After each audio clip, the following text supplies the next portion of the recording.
Cette vidéo vous est présentée par la boutique lilojeux.ca, un service personnalisé par une équipe de passionnés d'ici.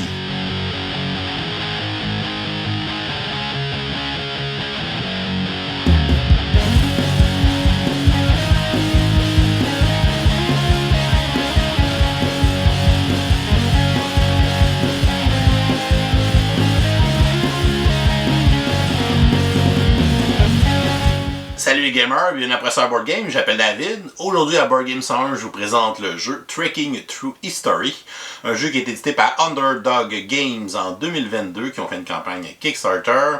C'est un jeu de l'auteur Charlie Binks qui avait fait Trekking Through the World, et c'est un jeu pour 1 à 4 joueurs et des parties de 30 à 60 minutes.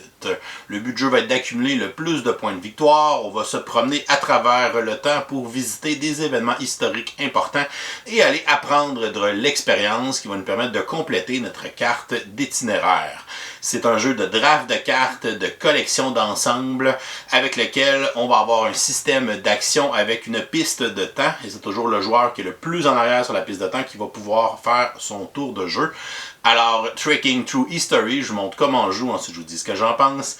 Et comme on est lundi, on vous donne une question du jour pour participer au concours du lundi pour le mois d'avril 2024. On va installer une partie pour 2 joueurs. Premièrement, on va placer le tapis de jeu au centre de la table qui va nous servir de plateau principal. À côté de celui-ci, on va placer le contenant avec les différentes ressources. On a les jetons d'expérience bleu, vert, rouge et jaune, ainsi que les jetons d'expérience Joker. Et on a aussi les jetons de cristaux temporels. On va compter un certain nombre de cartes en side selon le nombre de joueurs. Dans notre partie à 2 joueurs, on va utiliser 6 cartes en side qu'on va aller placer sur leur endroit respectif du tapis de jeu. On va ensuite séparer les cartes histoire par âge et on va aller placer des pioches à côté du plateau principal. On va avoir des cartes de l'âge 1, de l'âge 2 et de l'âge 3. On va utiliser chaque paquet de cartes histoire dans chacune des manches du jeu. Donc au début de la partie, on va prendre les cartes de l'âge 1, on va les placer sur leur endroit respectif du plateau principal et on va ensuite révéler une carte dans chacun des emplacements de la rangée rencontre. C'est l'endroit où les joueurs vont aller recruter des cartes pendant la partie. Ils auront donc le choix des cartes visibles dans la rangée rencontre ainsi que la première carte visible de la pioche. Les joueurs vont se choisir une couleur et recevoir leur montre à gousset, leur marqueur de score, leur réservoir à cristaux de leur couleur. Ils vont aussi se prendre une carte aide de jeu qui est recto verso et tous les joueurs vont recevoir au hasard 4 cartes itinéraires. On va en choisir une des 4 et la placer face visible devant nous. Pour notre première partie, on nous suggère de faire ce choix de façon aléatoire. Les joueurs vont commencer avec un cristal temporel dans leur réservoir à cristaux. Ils vont placer leur marqueur de score sur la case 0 de la piste de score du plateau principal. Et ils vont aller placer leur montre à gousset sur la case 12 du plateau horloge en les empilant les unes par-dessus les autres de façon aléatoire. Ce qui déterminera aussi le premier joueur, c'est celui que la montre à gousset sera sur le dessus. Et on peut placer à côté du plateau horloge et du plateau principal l'aide de jeu qui représente la distribution statistique des années sur les cartes histoire. Une partie de Trekking Through History se joue en 3 manches qui vont représenter les 3 jours de voyage temporel qu'on va faire au travers de l'histoire. Durant ces 3 journées, les joueurs auront 12 heures à dépenser pour visiter le plus d'événements historiques possibles pour acquérir des jetons d'expérience qui leur permettra de remplir les cases de leur feuille itinéraire pour tenter de marquer le plus de points. Les joueurs vont aussi collectionner les cartes selon les années pour effectuer des voyages. On va faire des collections de cartes en ordre croissant de date pour tenter de marquer aussi des points. À la fin des 3 jours, le joueur qui aura accumulé le plus de points de victoire sera déclaré vainqueur. Une partie de Trekking Through History ne se joue pas nécessairement à tour de rôle. Le joueur qui va prendre son tour de jeu sera toujours le joueur qui est le plus en retard sur le plateau horloge. Et si jamais les joueurs sont sur la même case, c'est le joueur qui est sur le dessus qui va prendre son tour de jeu. Donc ici, au début de la partie, comme la montre rouge est par-dessus la montre verte, c'est le joueur rouge qui va jouer son tour de jeu en premier. Après avoir joué son tour de jeu, il aura avancé d'un certain nombre de cases sur l'horloge, dépendamment des actions qu'il aura choisies. Et ensuite, on va voir que c'est la montre verte qui est la plus en retard sur l'horloge. C'est donc le joueur vert qui va prendre son tour de jeu par la suite. Il se peut que le joueur vert n'avance que d'une seule case sur l'horloge après avoir fait son action. Il reste donc le joueur qui est le plus en retard sur l'horloge. C'est donc lui qui va rejouer à nouveau. Après son action, il pourra avancer d'une case et lorsqu'on va sur la même case qu'une autre montre, on va se placer par-dessus. Et maintenant, le joueur qui est le plus en retard, c'est encore le joueur vert puisqu'il est placé sur le dessus. Il va donc prendre un 3e tour de jeu consécutif. Et après son tour, il va avancer d'un certain nombre de cases et on va continuer ainsi à faire jouer le joueur qui est le plus en retard sur l'horloge jusqu'à temps que les deux joueurs aient été de retour sur la case midi, ce qui va déclencher la fin de la manche, donc la fin du jour. Un tour de jeu se sépare en 5 phases. La première phase est de prendre une carte. Comme ici, c'est le joueur rouge qui est sur le dessus sur l'horloge. C'est lui qui va prendre le premier tour de jeu. Il a donc le choix de prendre une des 5 cartes de la rangée rencontre. Il peut prendre la première carte de la pioche ou il peut aller recruter une carte en 7 s'il y en a encore de disponibles sur le plateau principal. Je pourrais donc choisir la carte qui est ici, qui est l'événement de scruter des ombres dans les cavernes avec Platon, qui se passe en l'an -347. Donc le chiffre indiqué sur les cartes est l'année que l'événement historique a lieu. Donc je vais prendre cette carte et je vais la placer devant moi. La deuxième phase est de déplacer sa montre à gousset sur le plateau horloge selon le temps indiqué sur la carte histoire qu'on vient de choisir. Donc ici, cet événement a une durée de 2 heures. On va donc avancer la montre à gousset de 2 heures dans le sens horaire sur le plateau horloge. Si le joueur est en possession de cristaux temporels, il peut choisir d'en dépenser un ou plusieurs pour réduire le temps que cet événement lui a pris dans sa journée. Chaque cristal qu'on va dépenser va réduire le temps d'1 heure. Donc, si je dépense mon cristal temporel, je vais avancer d'1 heure au lieu de 2. On ne peut jamais réduire le temps d'une carte histoire à 0. Donc, 1 heure sera toujours le temps minimum. On passe ensuite à la phase 3 qui est de recevoir les gains de la carte qu'on a sélectionnée. Les gains vont être indiqués dans le bas de la carte ainsi que dans l'emplacement sur le plateau où on a choisi notre carte. Donc pour cette carte histoire, on voit qu'il y a un jeton d'expérience rouge. On va aller en prendre un dans la réserve et on va aller la placer sur la case la plus haute de la colonne rouge sur notre carte itinéraire. Si jamais on recouvre une case qui possède un symbole, on va immédiatement gagner les récompenses de ce symbole. Donc ici, on a des cases qui vont nous donner 2, 2, 3 et 3 points de victoire directement. À ce moment-là, on va avancer notre jeton de score sur la piste de score. Certaines cases sur notre carte itinéraire vont nous donner des cristaux temporels. À chaque fois qu'on va gagner un cristal, on va aller le placer dans notre réservoir. Et pour la récompense de l'emplacement du plateau, c'est un symbole de cristaux temporels. On va donc gagner un cristal qu'on va aller placer dans notre réservoir. Si jamais les joueurs ont réussi à compléter des lignes où il y a des bonus à l'extrémité, ils vont gagner les bonus. Donc si je réussis à placer un jeton rouge et un jeton jaune dans ces deux emplacements, je vais gagner immédiatement 7 points. Lorsque je vais couvrir ces 3 cases ici, je vais gagner 10 points. Si jamais on gagne un jeton expérience et qu'on a déjà terminé la colonne de cette couleur, à ce moment-là, le jeton est tout simplement perdu. Et si vous gagnez des jetons d'expérience mauve, ce sont des jetons d'expérience Joker, vous pouvez donc les placer dans n'importe quelle de vos 4 colonnes sur votre carte itinéraire. On passe ensuite à la phase 4 qui est de placer la carte qu'on vient de choisir dans notre voyage. Notre voyage est une collection de cartes qu'on va construire devant nous et on va tenter de placer des cartes en ordre chronologique les unes après les autres. Donc ici, comme c'est ma première carte, je vais débuter un premier voyage et je vais tenter par la suite de trouver des cartes qui vont avoir des événements plus récents que l'année -347 pour continuer mon voyage et marquer plus de points à la fin de la partie. Donc, en recrutant leur carte histoire, les joueurs vont tenter d'accomplir les plus grands voyages, puisque plus notre voyage va avoir de cartes à l'intérieur de celui-ci, plus il va valoir de points de victoire à la fin de la partie. Donc ici, j'ai sélectionné la carte de l'année -347 en premier. À mon prochain tour de jeu, je pourrais sélectionner une carte qui est plus récente. Donc, je pourrais recruter la carte de l'année 1271. Je vais donc la placer à la suite de mon autre carte, tant que je reste en ordre chronologique, pour agrandir le nombre de cartes dans mon voyage. Les joueurs peuvent seulement avoir un seul voyage en cours, c'est-à-dire que s'ils terminent ce voyage, ils devront en commencer un nouveau et repartir à une carte.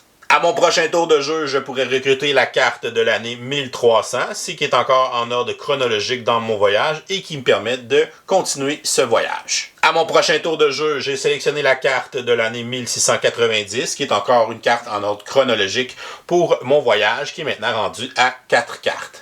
À À mon prochain tour de jeu, je sélectionne la carte de l'année -342. À ce moment-là, cette carte n'est pas une carte plus récente que la dernière carte que j'ai jouée dans mon voyage. Je ne peux donc pas la placer dans mon voyage. Je devrais donc terminer mon voyage numéro 1. Donc, je vais placer ces cartes-là ensemble, donc les 4 cartes qui forment mon voyage, et je vais les placer dans une pile dans ma zone de jeu. Et à la fin de la partie, ce voyage va me scorer 4 points puisqu'il y a seulement 4 cartes à l'intérieur de celui-ci. Et je vais ensuite placer la carte -342 devant moi pour commencer un nouveau voyage. Si les joueurs jouent une carte ancêtre à l'intérieur d'un de leurs voyages, on voit que la carte ancêtre a un point d'interrogation au lieu de la date, c'est-à-dire qu'elle va copier la date de la carte précédente, ce qui va me permettre de la glisser dans n'importe quel voyage et de le continuer par la suite, en ordre chronologique. Et on passe ensuite à la 5e phase qui est de réapprovisionner la rangée rencontre. On va donc glisser toutes les cartes histoire restantes vers la droite et on va placer la première carte de la pioche dans l'emplacement libre à côté de la pioche. Les joueurs vont continuer à faire des tours de jeu jusqu'à temps que leur montre à gousset revienne à la case 12 heures du plateau horloge. Ici, ce serait donc le tour du joueur rouge qui pourrait avancer de 2 cases avec la carte histoire qu'il a sélectionnée. Ensuite, on passe au tour du joueur vert qui sélectionne une carte histoire qui a un temps de 3. Il va donc avancer de 1, 2 et il ne fera pas son 3e déplacement. Il est obligé de stopper sur la case 12 heures. Le joueur rouge, à son tour de jeu par la suite, va sélectionner une carte histoire qui le fait avancer d'1 heure. Et il va donc se placer par-dessus la montre verte. Et comme il est arrivé pile sur la case 12 heures, il va gagner le bonus de ponctualité et marquer immédiatement 3 points de victoire. Comme le joueur rouge est arrivé sur le dessus du joueur vert, c'est donc lui qui sera le premier joueur pour la 2e manche. À la fin de la manche, on va retirer toutes les cartes du jour 1 du plateau principal ainsi que la pioche et on va aller la remplacer par la pioche de l'âge 2 et on va révéler les 5 premières cartes dans la rangée rencontre pour la 2e manche de la partie. Les joueurs vont ensuite défausser tous les jetons expérience de leur carte itinéraire et les retourner à la réserve générale. Ils vont retourner leur carte itinéraire dans la boîte de jeu et vont se choisir une nouvelle carte itinéraire pour le 2e jour, donc pour la 2e manche de la partie. Et on va ensuite commencer la 2e journée, donc la 2e manche, avec le joueur qui est sur le dessus sur la case 12 heures de la piste horloge. Et on va jouer ici la 2e journée de la même façon qu'on a joué la première. Et par la suite, on va aller jouer la journée numéro 3 avec le 3e paquet de cartes histoire. Et à la fin de la 3e journée, on va passer au décompte final des points. En plus des points de victoire que les joueurs ont scorés pendant la partie sur la piste de score, ils vont ajouter à cela les points par les cristaux temporels restants. Donc chaque cristal vaut 1 point de victoire. Donc ici j'en ai 2 pour 2 points. Et finalement, on va comptabiliser les points des voyages qu'on a réussi à faire pendant la partie selon le nombre de cartes dans chacun des voyages. Mon premier voyage a 4 cartes, ce qui donne 4 points. Mon deuxième voyage a 2 cartes, ce qui donne 0 points. J'ai un voyage ici de 6 cartes pour 10 points. J'ai un autre voyage de 6 cartes pour 10 points. Et finalement, j'ai un voyage de 1 carte, ce qui va m'enlever 3 points de victoire. On va faire le total de nos points et le joueur qui aura le plus de points sera déclaré vainqueur. Si jamais on a une égalité, c'est le joueur qui a le plus long voyage, donc le plus grand nombre de cartes dans un voyage qui va départager l'égalité. Et voilà, c'est comme ça qu'on joue à Trekking Through History. Je vous reviens avec mon opinion personnelle. Qu'est-ce que je pense de Trekking Through History? On va regarder les côtés positifs. C'est vraiment une belle production. C'est un jeu qu'on a la version en magasin autour de 50 $ canadiens, version française du jeu. Fait que c'est vraiment un très bon prix côté ratio de matériel qu'on a à l'intérieur. On a un tapis de jeu pour le plateau au lieu d'un plateau en carton. On a plein de jetons en plastique avec un insert pour les ranger. Fait qu'on a juste à mettre ça sur la table, on enlève le couvercle. Toutes les ressources sont déjà prêtes. On a vraiment des belles cartes. Donc c'est un beau format de cartes. Donc c'est des cartes un peu plus grandes. On a vraiment des belles illustrations. Si vous êtes des fans d'histoire, vous avez un petit texte historique pour expliquer c'est quoi l'événement qui est représenté sur la carte. Fait que si vous êtes des fans d'histoire, vous pouvez aller lire ces petits paragraphes-là qui sont quand même intéressants. Et on a aussi les années qui sont aussi de l'autre côté. L'iconographie dans le jeu, c'est assez simple. On a les symboles justement d'expérience sur les cartes. On a le nombre de temps que la carte va nous coûter, combien de cases on va avancer sur l'horloge.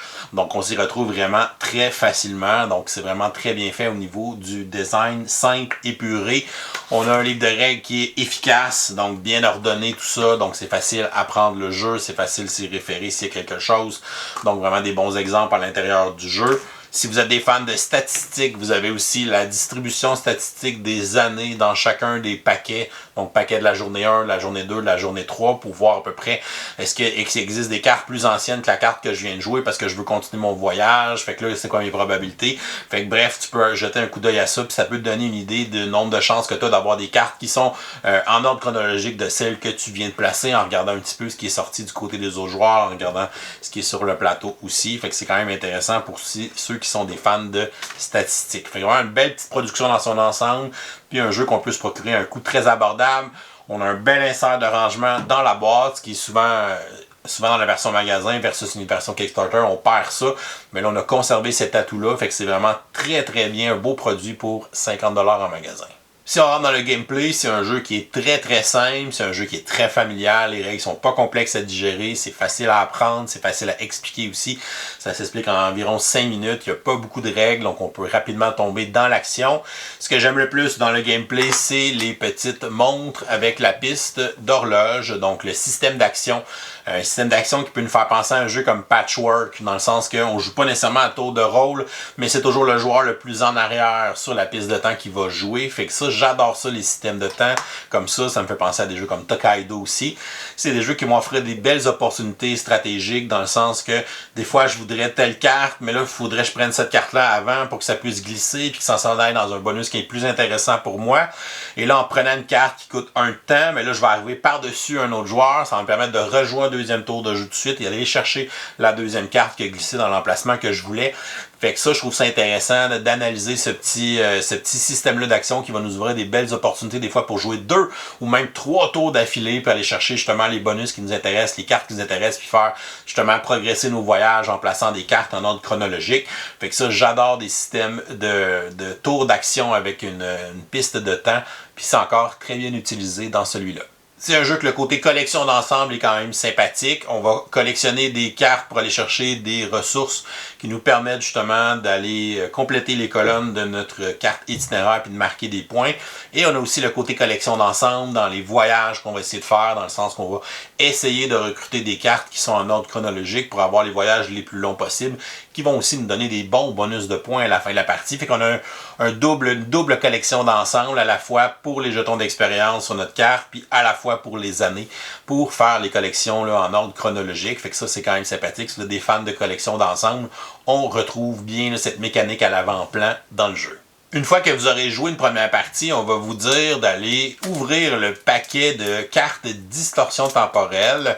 C'est des cartes qui vont venir pimenter un peu vos parties. On va, dans le fond, choisir 3 cartes aléatoires au début de la partie. On va en avoir une qui va s'activer à chacune des journées dans la partie.